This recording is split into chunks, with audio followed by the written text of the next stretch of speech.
Hamas would regularly come up to the Gaza border fence before being shooed away with a slap on the wrist from IDF soldiers. The mother of a soldier who served at the Nahal Oz border post told the civilian October 7 probe committee Thursday. The probe met to hear testimony from some of the hundreds of Israelis who requested to testify. The body leading the probe is made up of legal and security experts and was announced earlier this month by families of those killed on October 7, representatives from kibbutzim that were attacked, and civil society groups.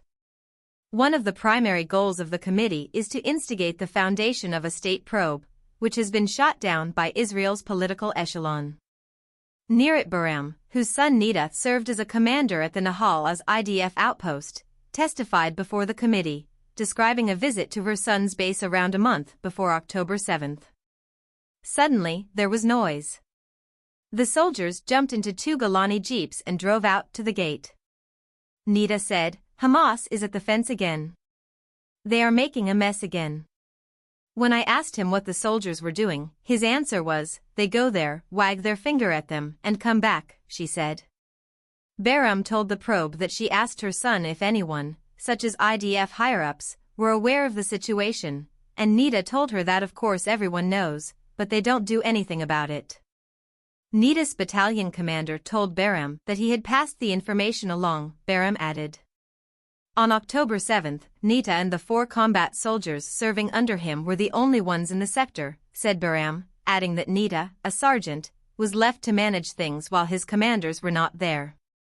Former Minister Izar Shea testifies. Former Minister Izar Shea, whose son, Staff Sergeant Yaron Shea, was killed on October 7, also testified before the committee Thursday.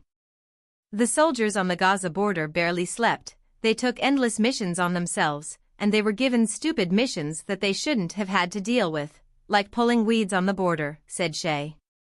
The big and grand IDF can't pull weeds on the border in an organized way. It sends soldiers who have not slept all night because they were patrolling in the heat all day to pull weeds on the border and doesn't even bother to give them a weed whacker or something like that. They work there for a few hours because that is what they are instructed to do.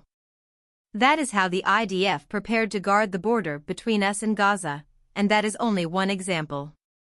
The committee said that in the coming days, it will call on all living prime ministers to testify before them on Israel's diplomatic assumptions. They called on all prime ministers to accept the invitation, saying that this is not a mat.